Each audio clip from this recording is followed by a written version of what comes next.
Amém. Aleluia. Glória a Jesus. Muito bem. E para cá, irmã Maria José. Irmã Maria José hoje tem a responsabilidade, o privilégio, a graça de estar trazendo o estudo da carta aos Coríntios. E você tem agora a oportunidade também de colocar mais uma vez o teu coração. Quero te convidar a fechar os teus olhos aí, se aquietar para receber a palavra. Ore para que o Senhor te ajude aí a tirar toda a dispersão de conversas paralelas ou qualquer que seja. A Bíblia diz que exercita agora o poder de guardar o teu coração, porque de proteger o teu coração, porque de tudo que devemos guardar o nosso coração, porque dele depende toda a nossa vida.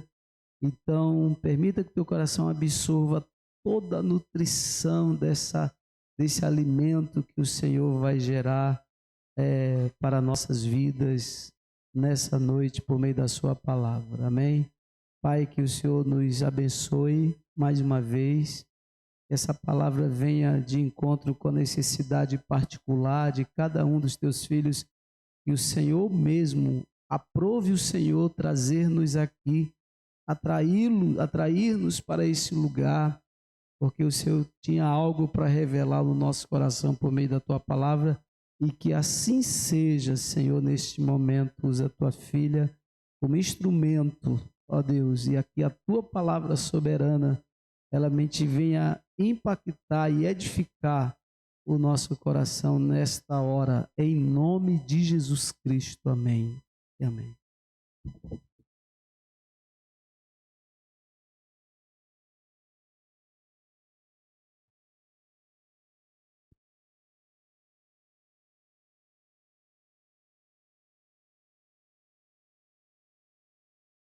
Boa noite, igreja.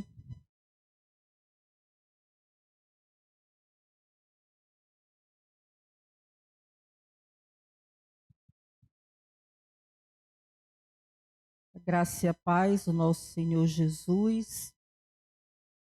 Toda a honra e toda a glória a Ele. É sabido que nós estamos continuando os estudos na carta do apóstolo Paulo à igreja de Corinto. Nós fizemos a primeira carta, hoje nós estamos caminhando na segunda carta.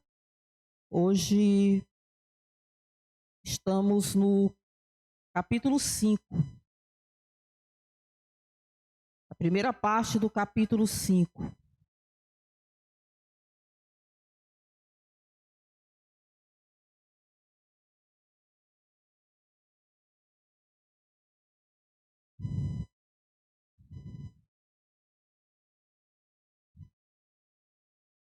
Amém? Todos se encontraram? Então diz assim: sabemos que se a nossa casa terrestre deste tabernáculo se desfizer, temos da parte de Deus um edifício, casa não feita por mãos, eterna nos céus. E por isso, neste tabernáculo, gememos aspirando por sermos revestidos da nossa habitação celestial. Se todavia formos encontrados vestidos e não nus, pois, na verdade, os que estamos neste tabernáculo gememos angustiados, não por querermos ser despidos, mas revestidos, para que o mortal seja absorvido pela vida. Ora, foi o próprio Deus quem nos preparou para isto, outorgando-nos o penhor do Espírito. Temos, portanto, sempre bom ânimo, sabendo que, enquanto no corpo estamos ausentes no Senhor, visto que andamos por fé e não pelo que vemos. Entretanto, estamos em plena confiança, preferindo deixar o corpo e habitar com o Senhor. E por isso também nos esforçamos, quer presentes, quer ausentes, para lhe sermos agradáveis. porque importa que todos nós compareçamos perante o tribunal de Cristo, para que cada um receba segundo o bem ou o mal que tiver feito por meio do corpo. Nesse momento aqui, finalmente, o apóstolo Paulo havia recebido notícias sobre aquela terceira carta que ele encaminhou à igreja, que não está aqui. Já falamos sobre isso e a notícia foi traga por Tito, tá no capítulo 7, logo em seguida. E o apóstolo Paulo, baseado nas notícias do que Tito apresentou, ele entendeu e se alegrou que a igreja tinha ficado realmente reflexiva, havia disciplinado um líder da rebelião, conforme já foi pregado aqui nos capítulos anteriores, e inclusive havia manifestações de amor por Paulo. Tito disse que aquela igreja, inclusive, estava sentindo saudades do apóstolo Paulo e tinha manifestado um apreço por ele. E porque certamente o apóstolo Paulo tinha ficado bastante apreensivo e temeroso com a terceira carta que ele encaminhou, que foi uma carta realmente penosa, uma carta pesada àquela igreja. Na verdade, quando a gente olha as cartas do apóstolo Paulo, a gente entende que a relação do apóstolo Paulo com a igreja de Corinto são as mais conturbadas com relação às demais igrejas. Lembrando que o apóstolo Paulo, ele foi o pai espiritual da igreja, ele foi o fundador da igreja de Corinto, assim como ele foi também de outras igrejas. E, ademais, alguns questionavam a autoridade do apóstolo Paulo, questionavam o seu apostolado, dando, inclusive, ouvido a falsas doutrinas apregoadas por falsos mestres. E isso levantava questionamentos e rebelião contra o apóstolo Paulo e, consequentemente, também contra a doutrina verdadeira, ou seja, a palavra de Deus. Foi nesse contexto que o apóstolo Paulo escreveu aquela terceira carta.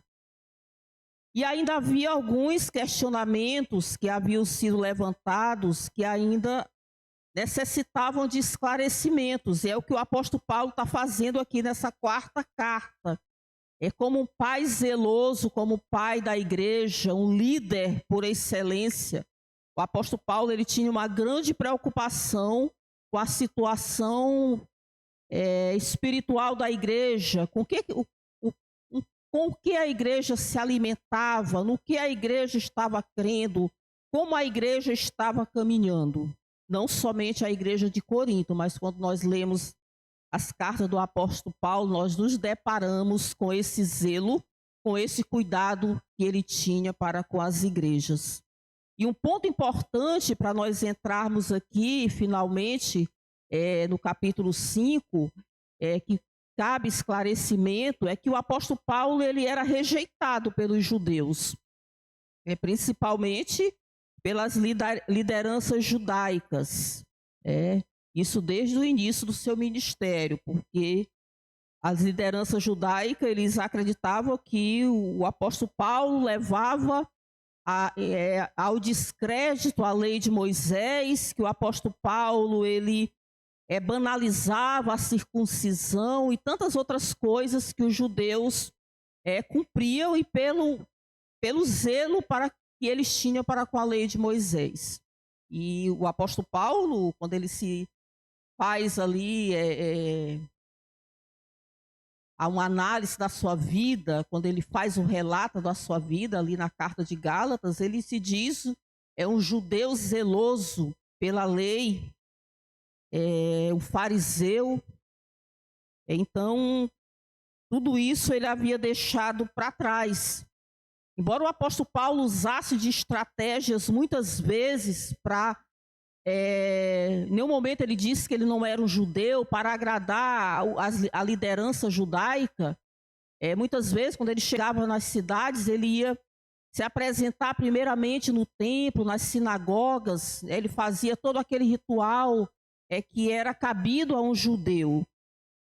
Mas, mesmo assim, sistematicamente, o apóstolo Paulo era submetido a muitas coisas.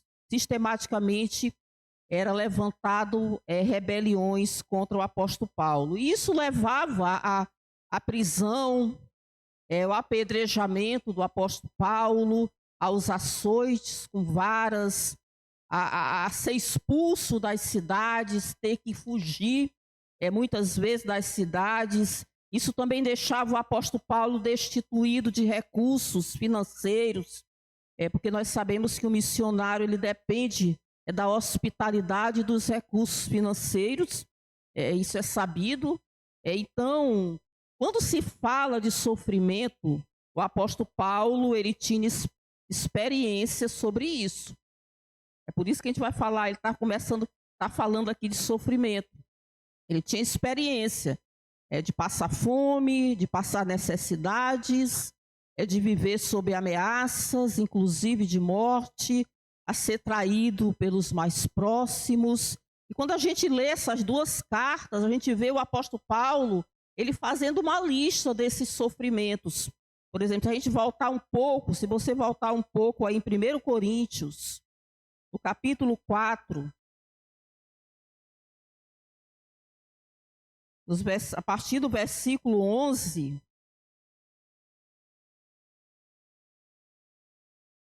diz assim: até a presente hora sofremos fome e sede e nudez, e somos esbofeteados e não temos morada certa, e nos afadigamos, trabalhando com as nossas próprias mãos.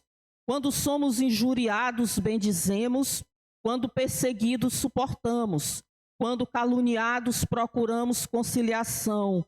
Até agora temos chegado a ser considerados lixo do mundo, escória de todos.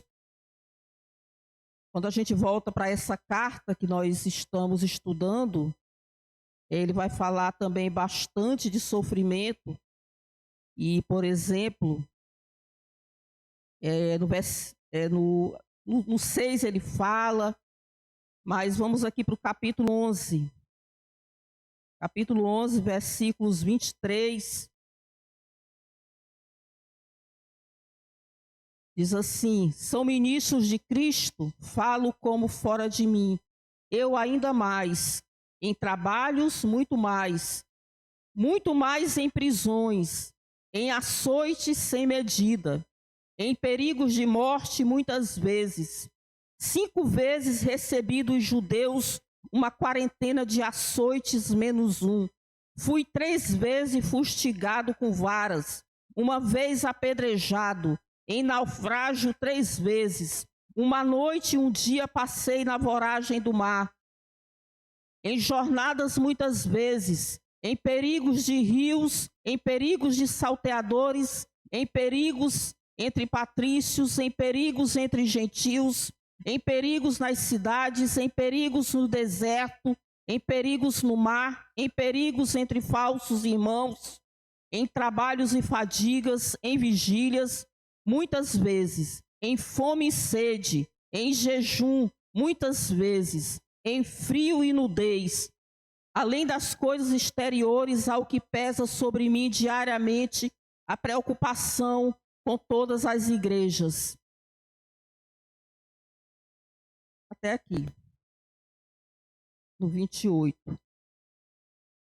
E quando a gente vai para o 12, isso aqui ainda vai ser falado lá na frente, a gente vê ele falando nos versículos 7 e 8, dizendo: e para que não me ensoberbecesse com a grandeza das revelações, foi-me posto um espinho na carne, mensageiro de Satanás, para me esbofetear, a fim de que não me exalte. Por causa disso, 3 vezes pedi ao Senhor que o afastasse de mim. Então ele me disse: a minha graça te basta, porque o poder se aperfeiçoa na fraqueza.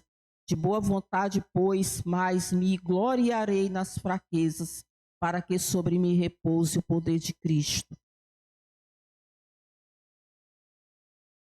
Mas por que o apóstolo Paulo está falando tanto de sofrimento? Por que ele começou?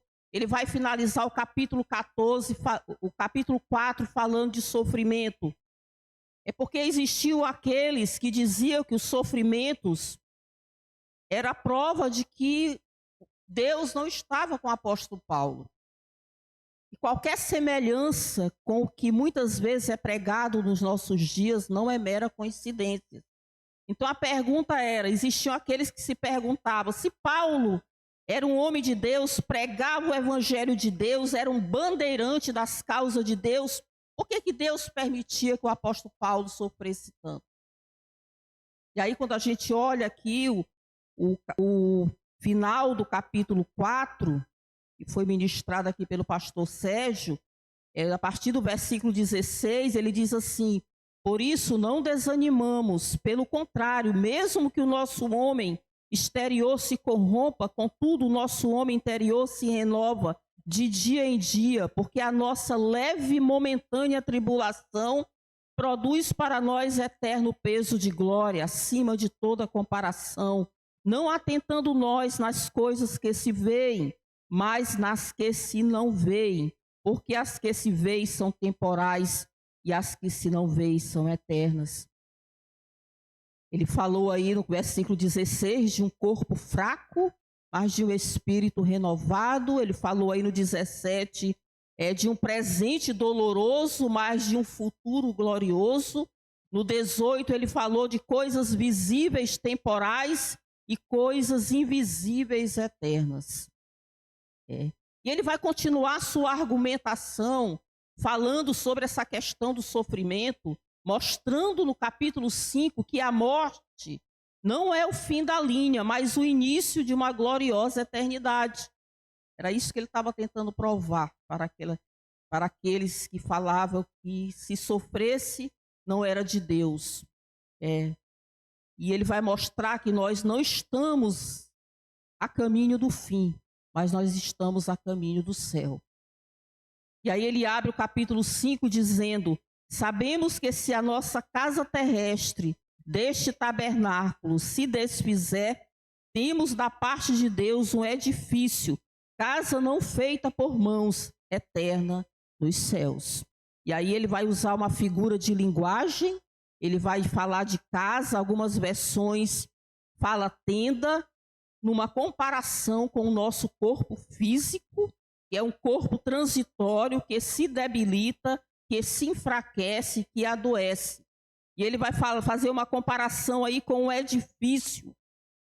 É feito por Deus, não por mãos humanas, feita por Deus. Ele está falando aí do corpo glorioso, não mais esse corpo aqui, mas um corpo glorioso. Esse corpo glorioso, ele é permanente, ele é eterno. Algumas versões não fala casa, fala tenda.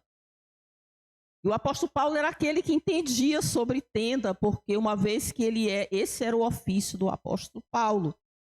E quando ele trabalhou nisso na própria cidade de Corinto. Quando a gente vai lá em Atos dos Apóstolos, no capítulo 18, a gente vê que ele morava ali junto com Áquila e Priscila, aquele casal, era um casal de judeus que fugiu de Roma. Uma determinada época, o imperador Cláudio, não me falha a memória, expulsou todos os judeus de Roma e aquele casal foi um dos fugitivos. Naquela época ali, os judeus fugiram para várias regiões. E aí, esse casal, Áquila e Priscila, estavam lá em Corinto, se encontraram com o apóstolo Paulo e eles tinham como ofício fazer tendas. O apóstolo Paulo foi morar com eles. E esse casal eram grandes amigos do apóstolo Paulo. E o apóstolo Paulo abre esse capítulo dizendo: sabemos, é uma certeza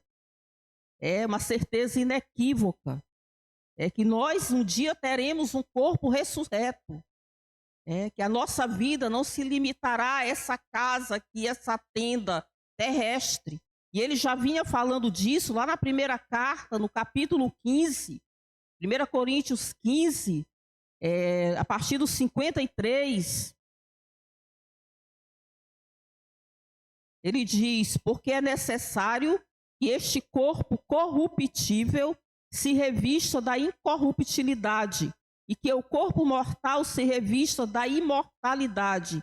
E quando este corpo corruptível se revestir de incorruptibilidade e o que é mortal se revestir de imortalidade, então se cumprirá a palavra que está escrita: tragada foi a morte pela vitória. Onde está, ó morte, a tua vitória? Onde está, ó morte, o teu aguilhão? Ele já veio falando disso, falou aqui na primeira carta sobre isso. E é uma certeza de que haverá uma transição um dia.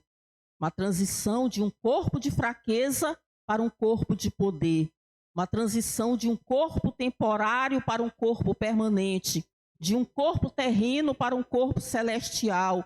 De um corpo mortal para um corpo imortal. De um corpo corruptível para um incorruptível. E ele diz no 2: e por isso, neste tabernáculo, gememos, aspirando por sermos revestidos da nossa habitação celestial. Olha só, ele diz que nós gememos por isso. Algumas versões diz que nós suspiramos por isso.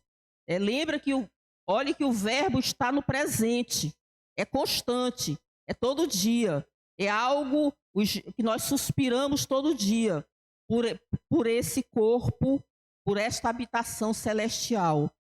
Ao mesmo tempo que nós suspiramos por isso, isso também diz de que enquanto nós estivermos nesse corpo de fraqueza, nós gememos.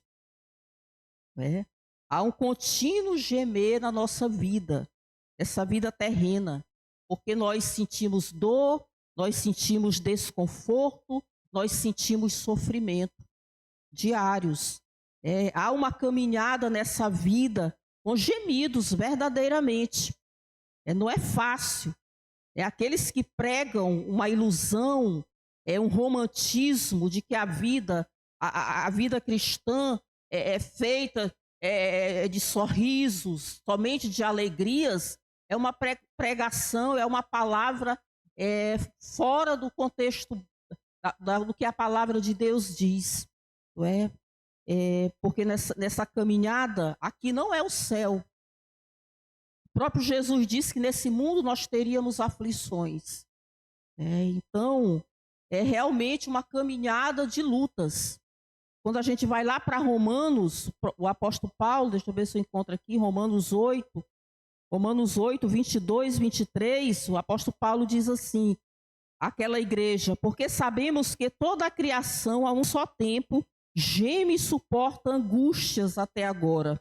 E não somente ela, mas também nós, olha só, nós que temos as primícias do Espírito Santo, igualmente gememos em nosso íntimo, aguardando a adoção de filhos, a redenção do nosso corpo. Então, a nossa caminhada é uma caminhada de gemidos, é uma caminhada de suspiros. O próprio Moisés, o sábio e paciente Moisés, ele diz lá no Salmo 90, que chega o momento da vida, depois dos 70, que é só canseira, enfado.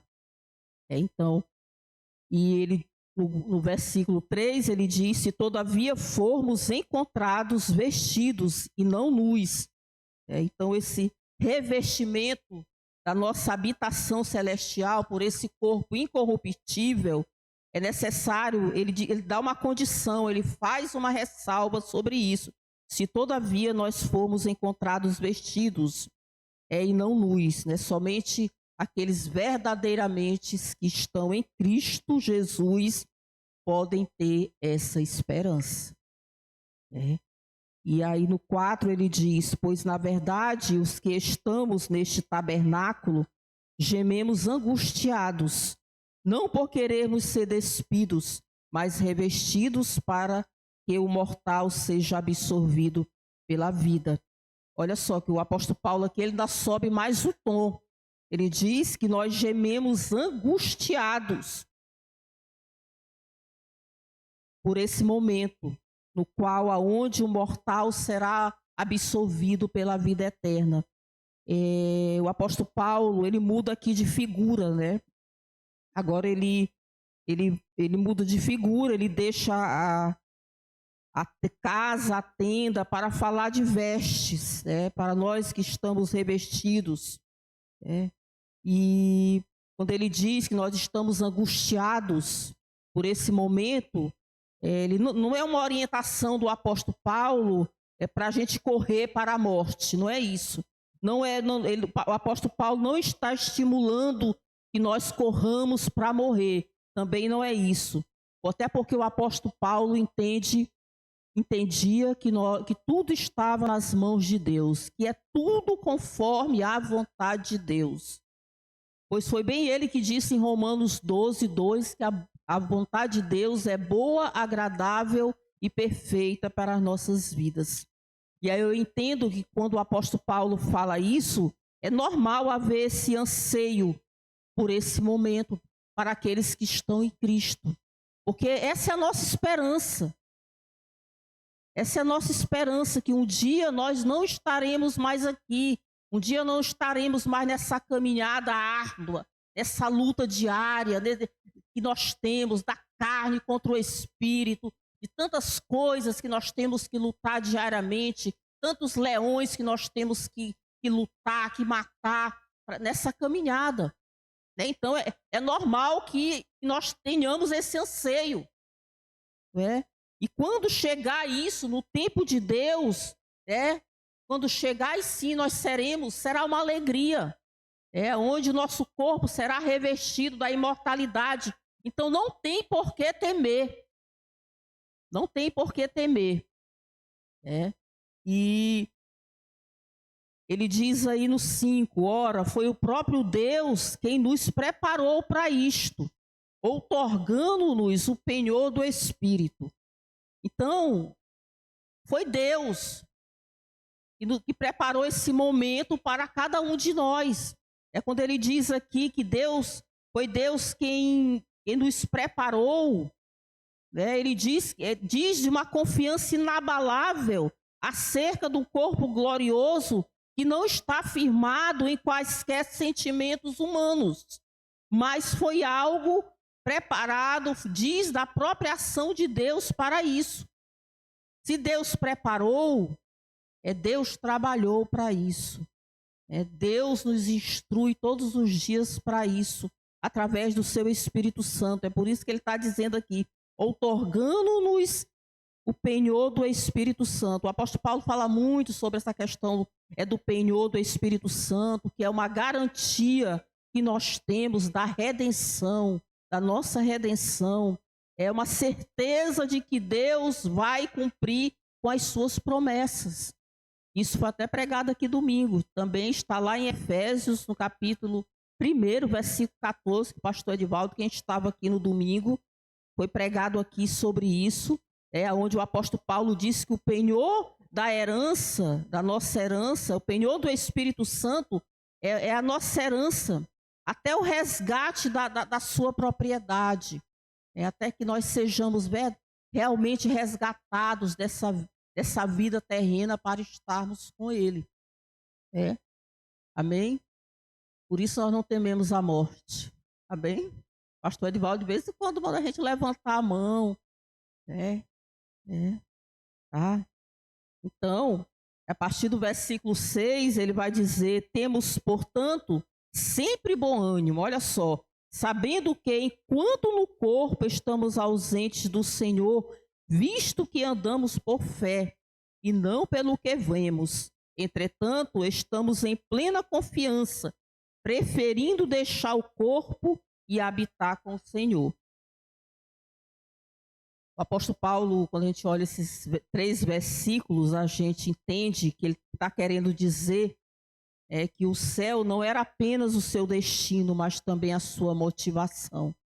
Para um homem que sofreu tanto, a gente viu aqui a quantidade de açoites com varas que ele levou, as injúrias. Eu até me lembro de que quando Ananias, eu estava até conversando com a Sara sobre isso, quando Ananias foi lá, ele já ainda cego, depois do episódio lá da estrada de Damasco, ele se recolheu lá em Damasco, numa casa, ficou cego. E aí Jesus mandou ali Ananias, e Ananias temeu muito, né, porque era Paulo, perseguidor da igreja, o matador de cristãos. Ele disse: meu Deus, Senhor, mas esse homem vai lá, porque esse é um vaso que eu escolhi para levar a minha palavra, e aprove a mim fazê-lo sofrer pelo evangelho. E aí a gente vê o apóstolo Paulo relatando os seus sofrimentos. E quando a gente olha esses versículos, a gente entende que o apóstolo Paulo, ele sentia saudades do céu. E eu entendo que isso é normal também, porque lá é a nossa casa. Eu entendo que lá será a nossa casa definitiva, então a gente pensa nela, não é mesmo? A gente pensa nessa casa definitiva. Enquanto nós estamos habitando nessa tenda frágil e temporária, como ele diz, nós estamos ausentes do Senhor, como ele fala aqui. Agora nós o vemos apenas pelos olhos da fé, como ele diz aqui. Mas quando nós levantarmos a nossa tenda, partiu mansão celestial, olha só, quando nós recebermos o nosso corpo glorioso, aí nós haveremos de estar com ele face a face. Esse é o ponto máximo.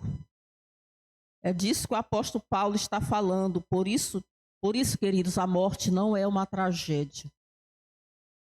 A morte não é uma tragédia.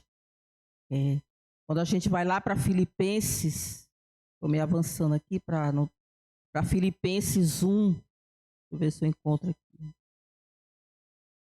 Filipenses 1, do 21 ao 24, olha só o que o apóstolo Paulo diz ali à igreja de Filipos. Ele diz: porquanto para mim o viver é Cristo e o morrer é lucro. Entretanto, se o viver na carne traz fruto para o meu trabalho, já não sei o que hei de escolher. Ora, de um e outro lado estou constrangido, tendo o desejo de partir e estar com Cristo, o que é incomparavelmente melhor. Mas por vossa causa é mais necessário permanecer na carne. O apóstolo, que lindo. Ele disse que lá é incomparavelmente melhor. Ele tinha um desejo de partir, isso é normal. Ele vislumbrava essa eternidade gloriosa, mas aprove a Deus que ele continuasse o seu ministério de sofrimento, de pregação do evangelho. Quando a gente olha essa passagem do apóstolo Paulo, a gente vê dois verbos aí muito significativos para nós, que é o verbo viver e o verbo morrer. Tem muito significado para o homem. Quando você fala, é para viver. Fulano está doente, mas olha, melhorou, vai viver. É uma alegria. Aí, por outro lado, quando se fala em morrer, já é uma tristeza.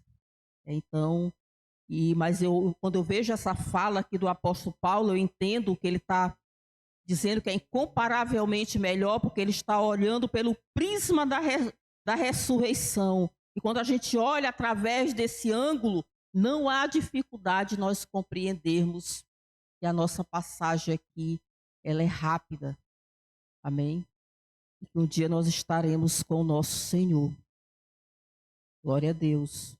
E finalizando, ele vai dizer: e é por isso que também nos esforçamos, quer presentes, quer ausentes, para lhe sermos agradáveis, porque importa que todos nós compareçamos perante o tribunal de Cristo, para que cada um receba segundo o bem ou o mal que tiver feito por meio do corpo. Ele vai fazer aqui uma associação de dever, doutrina, esforço para agradar a Deus. A gente sabe que a salvação, ela não depende das obras. Todo bom cristão que se preza sabe disso, mas que haverá uma recompensa no tribunal de Cristo. Por isso, é o engajamento nos projetos de Deus, nessa casa terrena. Quando eu falo do engajamento nos projetos, estou falando da nossa própria vida, nossa vida, dessa casa nossa aqui, no qual habita Deus, o Espírito Santo de Deus, né? E o projeto de vida do apóstolo Paulo era agradar a Deus, quer na vida, quer na morte, quer no sofrimento. Ele entendia que ele não estava apenas no caminho da glória, mas também no caminho do juízo. Porque ninguém está isento de ser convocado para esse tribunal de Cristo. Cada um ouvirá um veredicto nesse dia, mas será um tribunal justo. O apóstolo Paulo fala muito isso na carta aos Romanos, acho que é o capítulo 2, todo é falando disso, que um dia nós prestaremos conta. Em Romanos 14 também ele fala um pouco disso. Então vai ser o caráter das nossas obras que será exposto diante dos olhos de Cristo. Por isso, nessa caminhada, a nossa meta é agradar a Deus, é fazer a vontade de Deus, que é boa, agradável e perfeita. Temos sofrimento? Sim. Levante a mão quem não tem. Vamos continuar tendo? Sim. Na verdade, nós estamos vivendo uma geração muito fragilizada, que não aguenta sofrer. Começando pelos jovens, pelos adolescentes, sabe? Assim, uma coisa absurda. Chega, qualquer sofrimento é motivo de abalo total. Existem aqueles que nem aguentam mais viver. Mas que fique para nós essa palavra. E diante dos sofrimentos, nós venhamos ter a certeza que tem um Deus que está zelando pelas nossas vidas. Que a nossa maior esperança não se resume nessas coisas perecíveis, nessas coisas que têm prazo de validade, mas o nosso foco está nas coisas celestiais. Jesus disse: olha, nesse mundo tereis aflições, mas tende bom ânimo, eu venci o mundo. Quando a gente olha para o sacrifício do nosso Deus, que sendo Deus, se despiu da sua glória e veio dar a sua vida por mim e por você. Então, quando a gente olha por esse ângulo, a gente entende que os sofrimentos não são nada. Não são nada, sabe? E o apóstolo Paulo entendia muito disso. Eu vou finalizar. Vamos continuar no próximo, ainda falando um pouco sobre isso, do zelo que o apóstolo Paulo tinha pelas coisas de Deus. Essa carta ela é muito rica e convido você a estar aqui acompanhando até o final dessa carta as coisas grandiosas que o apóstolo Paulo ainda falará. Amém?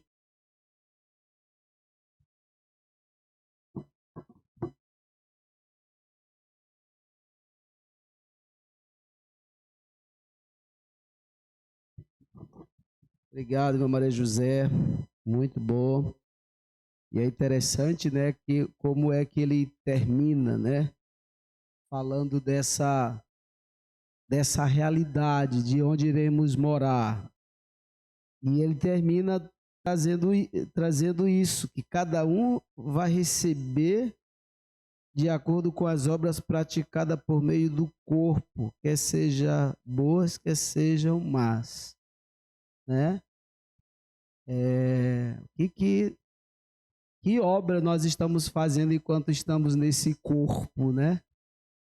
Que obra nós estamos fazendo? Diante do tribunal, o que é que vai ser, qual que vai ser a nossa avaliação? Essa também fica como reflexão para nós desta palavra. Que obras você está manifestando, né, do teu corpo, a partir do teu corpo, a partir dessa vida, né, enquanto você está nesse corpo, enquanto você ainda não foi revestido do corpo celestial, para que propósito, né, que obras você está desenvolvendo. No final, você vai ser avaliado de que forma?